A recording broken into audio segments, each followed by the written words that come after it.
まあね、上目遣いって言ったらね、上目遣いに盗んで見ている青いあなたの視線が眩しいわ。はい、ご一緒に。これ何、一足いけんの？マジでこれ初パターンだね。やってみる？ちょっとスピード1回80キロまで落として一足。遠く遠く離れて。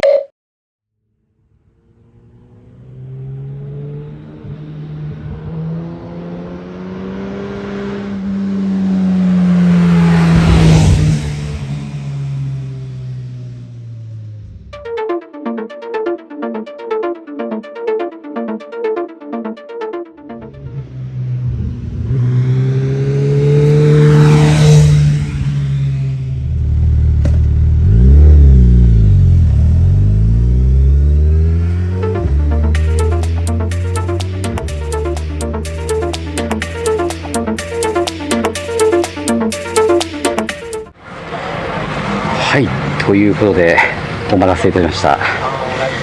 私今回久々に緊張しておりますですね、目の前にあるバイク、こちらを本日僭越ながら乗らせていただきます。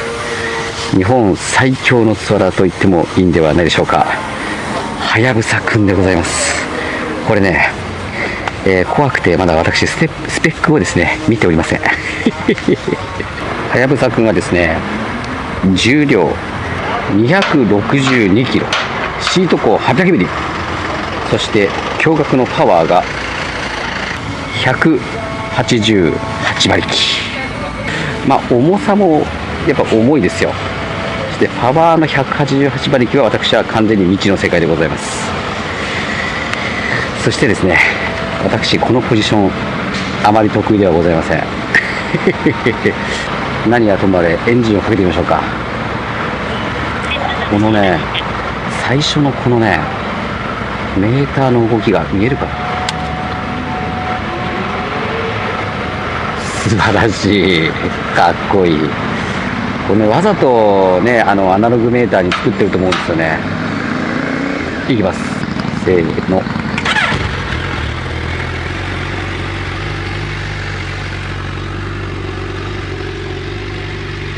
1300はね CB1300 スーパーボルドーレムでも乗りましたけども、やはりね1300って軽自動車の2倍ですからね、のぶといね音が。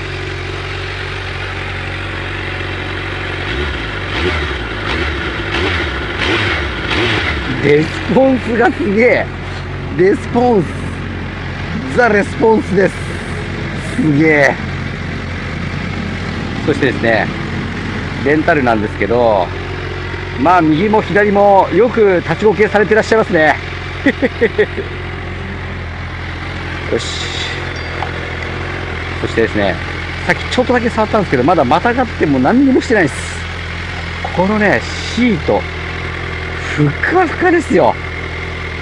さすがのねスワラーですね。またがってみましょう。さあ164センチ、私の足つきはいかがでございましょうか。この時点では左足はべったりついてます。ちょっと起こしてみますよ。せーの。重てえよ。いや重てえし、これすげえ前傾だぜ。俺これは今日やばいな。多分手首とかすげえ痛くなりそうだ。とりあえず時間もない。とりあえず進もう。怖いな。ブレーキの位置、クラッチの位置は OK。ミラーの位置。今回この走りながらミラーいじくれるような多分余裕はねえからな。こんなもんか。こんなもんか。こんなもんか。こんなもんか。よし。いや怖えぞ。怖えな。怖いと思っちゃダメだ。あらちょっと待って。私スタンドを払うのを忘れておりますまさしくど素人でございます。アクセルをセルを回そうとしてですね、ハザードランプをつけようとしています。パニック確定なんじゃないでしょうか。ニュートラル。よ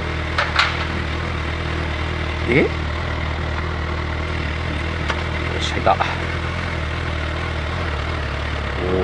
おお、バカトルク。これさ、この前傾でウインカーを押すのがすげえ大変なんだけど。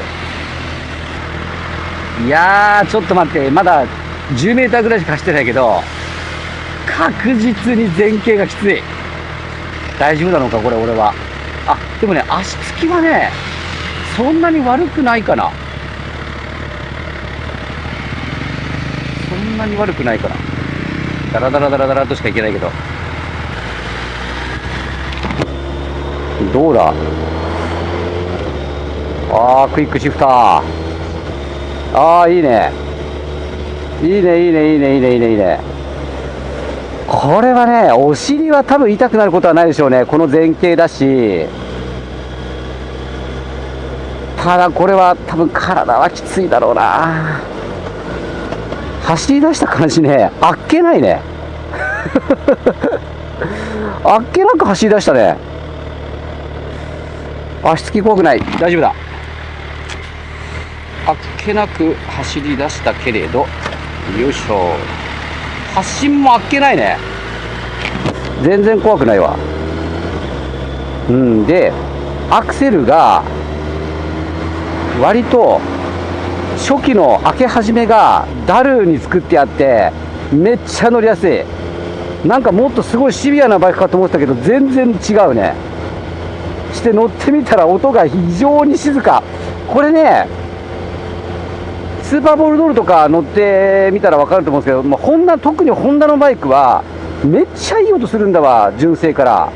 けどね、スズキのバイクはね、僕至ってみんな静かで、意外かもしれないですけど、僕スズキに関しては静かなバイクっていうイメージがありますね。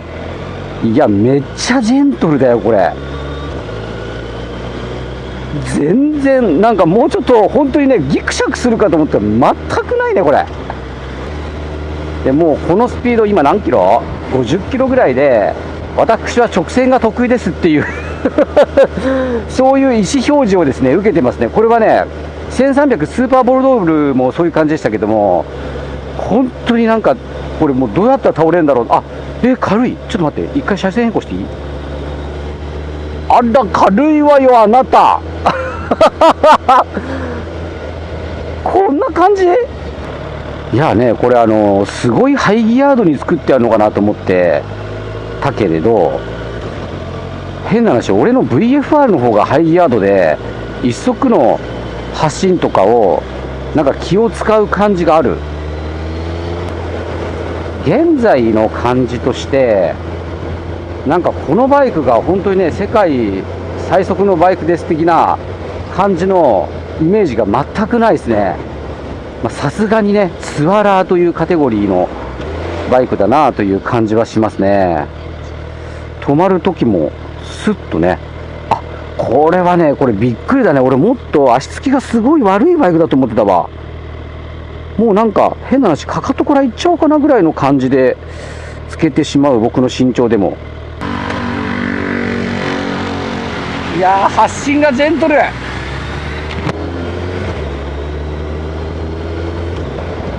今ね、60キロで5速で上りなんですよ。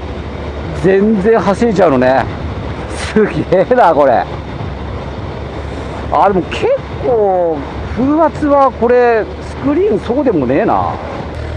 なんかね、鈴木ファンの皆様には申し訳ないですけど、なんかね、こう鈴木のバイクニュートラル入りづらいイメージあって、これごめんね、なんかたまたま乗ったバイクはそうなんですけど、このバイクはシフトはもうめちゃくちゃいいですね。シフト感もめちゃめちゃいい。クイックシフターが入ってるからかな。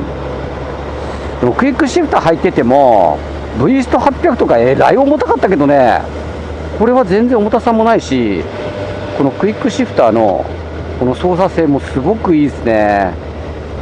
クラッチ操作も発進と止まるときしかしないし、この初期のアクセルの開閉のアクセルレスポンスね、これもすごくダルで扱いやすくて、めちゃくちゃちょっと拍子抜けしたというか、あ、こんな感じで乗れちゃうのっていう感じなんですが、ただね、長い距離乗った時にこれはね、意外と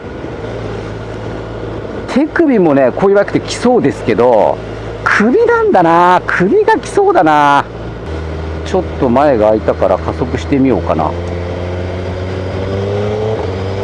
速っいやでも速いけど意外と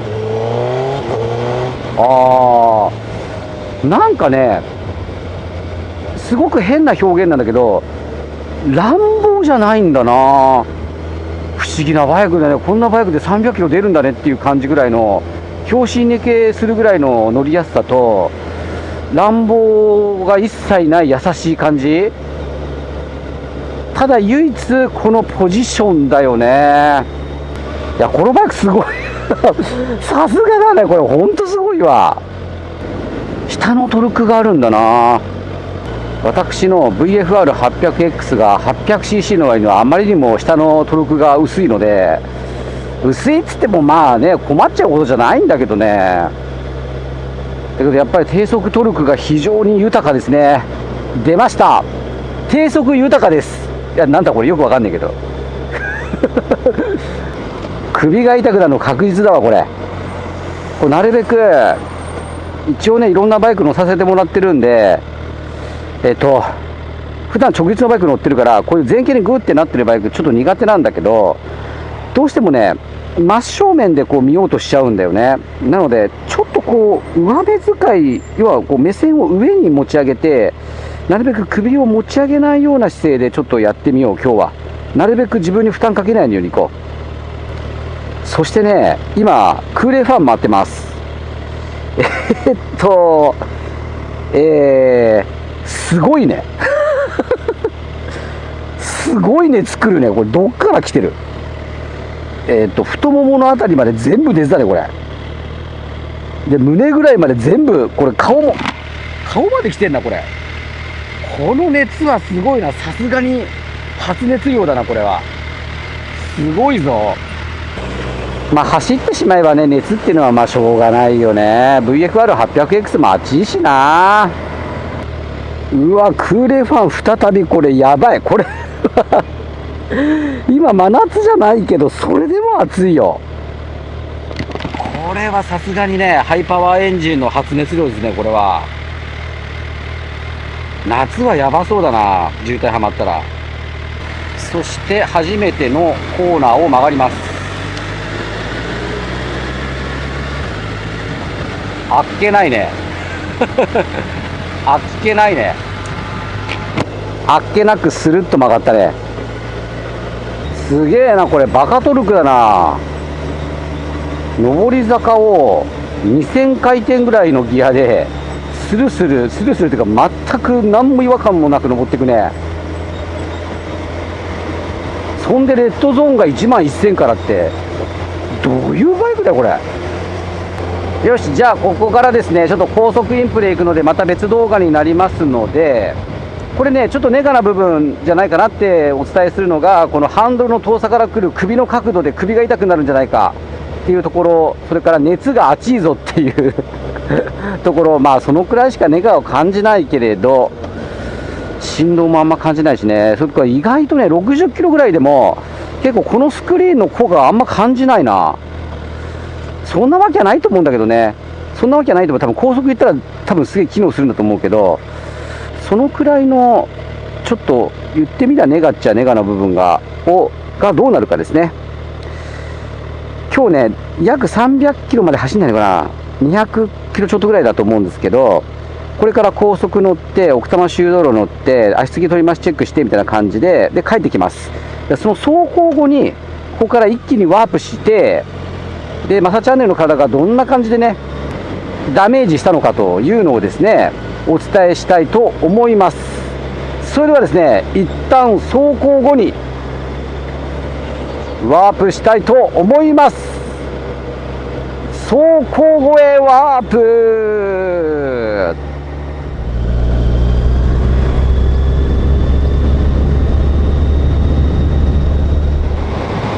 はい。というわけでですね、走行後に変わっております。ちょっとね、お借りしたところが高速のインターから近いので、あんまり時間がないのでね、高速でゆっくり走りながらお伝えしたいかなと思っております。ただいまの走行距離が214キロ、残りが27キロなんで、どうでしょう、230、40キロかなという感じですね、本日の走行距離。そしてただいまの時間が4時33分なんで、10時半から書いてますから、11時半、12時半、1時半、2時半、3時半、4時半、6時間、まあ7時間までいかないぐらいかなっていう感じの時間ですね、乗車時間ですね。ほぼほぼ乗ってますね、今日ね。で、本題に行きましょう。今ね、クルコン入ってます。私の体が、ぶっちゃけ今どこが一番きついのかというところですね。これはね、もう最初にそうじゃねえかなってちょっと思ったけど、やっぱ明確になりました、そこが。きついのは首です。これはまあよく考えれば分かるよね。こんだけ前傾のバイク首持ち上げてなきゃいけないから、で最初言ったようになるべく首こう持ち上げないで、ちょっと上目遣いね、上目遣いで見てあまり首を持ち上げないようにしてちょっと頑張ったんだけど、まあね、上目遣いって言ったらね、少女 A ですよね。上目遣い盗んで見ている青いあなたの視線が眩しいわ。はい、ご一緒にっていうことでね上目遣いで見ていても首は耐えてなきゃいけないんですよ。前に傾いてるから耐えなきゃいけないんです。だからやっぱ明確にきついです。逆に少し背骨をこうちょっとこういう感じで反って、こういう感じに首の上に乗っかっちゃって、首の上に乗っかっちゃって変だな、こう上にこう乗っかっちゃった方が、首がね、首を直立させた方がもしかしたら楽かもしれないな、これは。でも高速巡航時でその姿勢になるとね、風圧バンバン浴びるから、やっぱちょっとこういう風に痛いよね。なかなか難しいところだね、これね。そして首も痛いけど、やっぱ首の脇ですね、肩、ここも非常に痛い。やっぱこんだけ手伸ばさなきゃいけないから、今クルコン入ってますから何度も言うけど、こんだけ前に行かなきゃいけないから、やっぱどう考えてもこんだけ前傾になって手伸ばしてればね、肩凝るって。そして次がね、これはもうね、手首は痛いわ、これ。それでもね、相当俺ニーグリップして頑張ったけど、手首に負担かけないように頑張ったけど、痛いね。特に右手、これはね、右手は体を支えてるだけじゃなくてアクセルを開けなきゃいけないじゃん。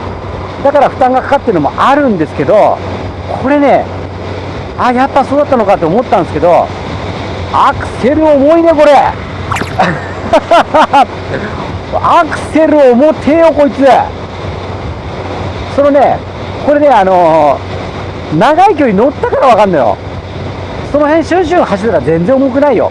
やっぱね、1日乗って、しかも高速でずーっとこうね、同じ開けた開閉度でキープしたりとかしてると、今はクルコン入れてるけどね、ほんときつい、これ。ほんと重いっすよ。でさらにクラッチも重いクラッチ重てえけど、びっくりしたことに俺の VFR800X の方が重いわどんだけ重いんだよ、俺のバイク。ただはやぶさもこれ重いぜ。ただまあ上げ側下げ側ね、クイックシフター入ってますから、そんなにね、発進と止まる時だけだから苦労することはないと思いますけど、それでも重いよ、これは。メガな部分だよ、メガな部分全部言ったぞただね、これはメガな部分じゃないよね。だってそういう作りのバイクじゃない。だってさ、300キロで走っちゃうようなバイクがね、直立なわけないでしょ。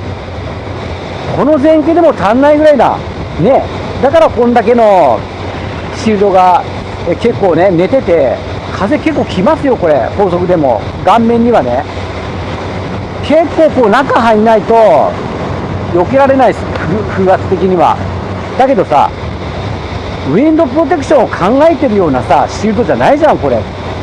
300キロ出した時の空力考えてるわけでしょ。そしたらさ、前傾なのは当たり前だし当然かなと思う。それがきつかったらっていうか分かってなかったらはやぶさなんか乗る資格もないし、だったらアドベンチャーバイク乗っててくださいって感じじゃないですか。でこのアクセルの重さ、これもねワイヤーでキャブとつながってんだったらまだ分かるわ。たださ、これさバイワイヤーじゃん。バイワイヤー、要するにスロットルとアクセルってさつながってないんだよ。今で言うとインジェクションですね、つながってないんです。コンピューター制御されてるわけだからね。だから重くしてるのはインジェクションでもキャブでもなくてスズキなんですよスズキが重くしとるわけですよこれ。だってさ、いかようにも作れるわけじゃん、バイワイヤーなわけだから、つながってないわけだねこれはね。だから軽く作ることもできるんです。だから XADV とかもバイワイヤーだったけど軽かったし、全然ね重く作る必要ないんですよ。だけどこんだけわざわざ重くしてるってことは鈴木が重くしてるわけだから、なんか理由があんのよ。でしょ。その意味を僕は知りたい本当重てえぜこれ、マジで本当重たいよこれ。まあ開けたり閉めたりとかしてるのは大したことないけどさ、これをさ同じ、まあ本当にちょっとだけだよ、ちょっとだけだけど開けてずっと耐えてるっていうのはきついですよ。でもそのはやぶさのね、はやぶさたるところというか、まあ仕方ないところっていうのは今述べたところだと思うんですが、足つきはいいし、まさかの街中でこんなにね優しいと思ってなかったから、乗りやすいと思ってなかったから、割と乗れてしまうところにびっくりした。それからやっぱね、思った通り U ターンは厳しいぞこのバイクは。俺は怖くてさらっとできなかった。もう片足ついてパタパタ、片足っていうか、まあ、両足つきがいいからね、両足ついてハンドルフルロックしてパタパタパタパタ行くしかなかった。さらっとこうね傾けて U ターンできるような、そんな勇気はないわ俺には。しかもそんなハンドル切れ角もない。なので仕方ないとは思うんだけど、なかなか U ターンは厳しいバイクだなと思います。要するに小回りが利きづらいということで間違いないです。小回りは利かないというか怖いですね。多分本当にハンドル切れ角ないわけじゃないから、本当に上手い人がやったらシュイって U ターンできると思います。ただやっぱりレンタルだし怖くてちょっとできなかったな。それとね、これヒルホールドなんとかっていう坂道になったらさ落ちないようにリアブレーキでキープしてくれる機能がついてるんですよ。でこれがね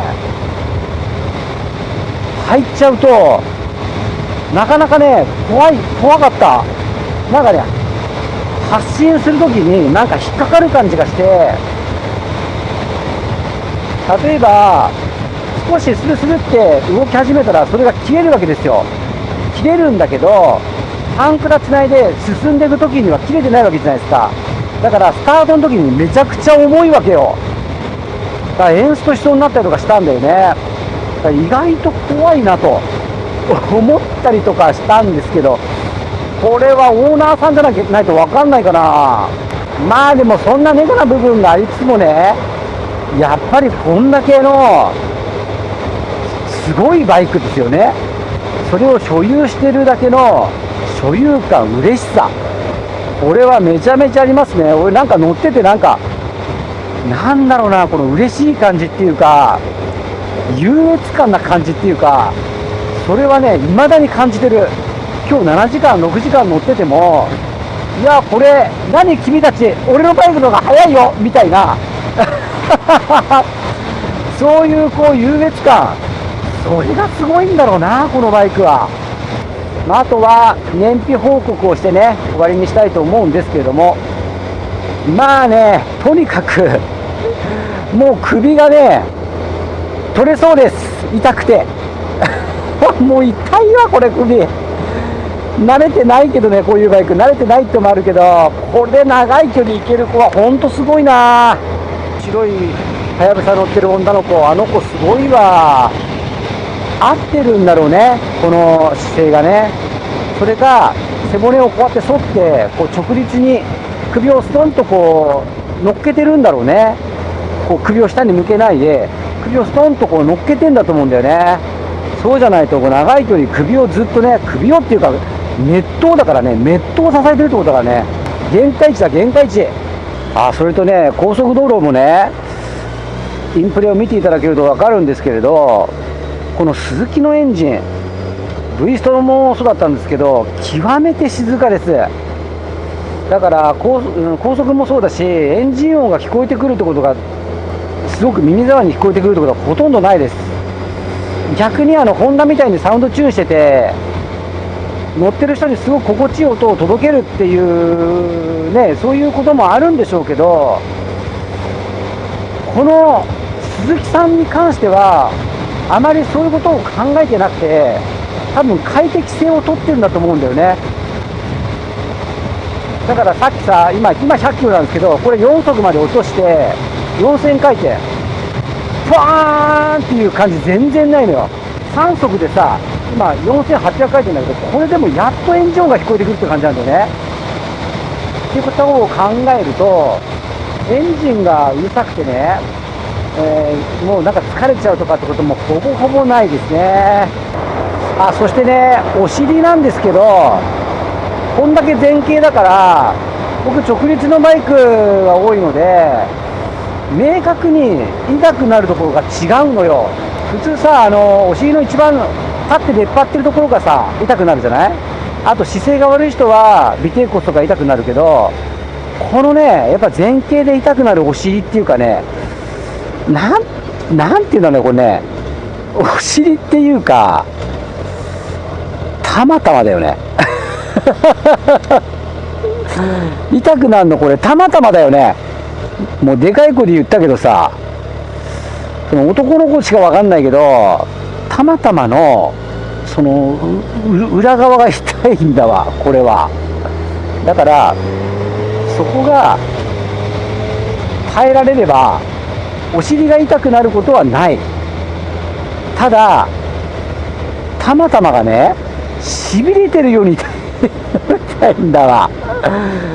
もうなんて言ったらいいのかね、これ女性の方も見てると思うんですけど、本当申し訳ないんですけど、たまたまがね、たまたまの裏がねしびれるように痛いのよそれはある。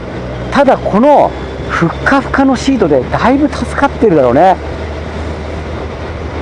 じんじん痛くなっちゃってどうにもなんないってことは全然ないです。なので痛くなるっていうことはほぼほぼないと思っていただければいいかなと思いますね。よくできたシートですよ。ほんと柔らかくて優しいし。それでは最後の給油やっていきたいと思います。燃費報告でございますよ。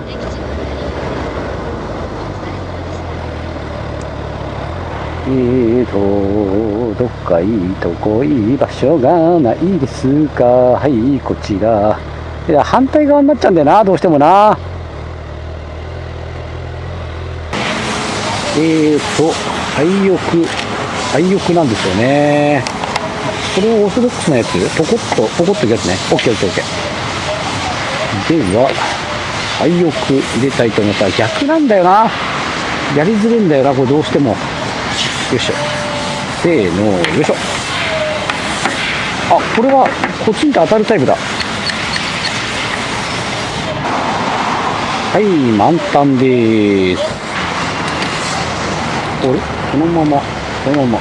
よし。はい、OK です。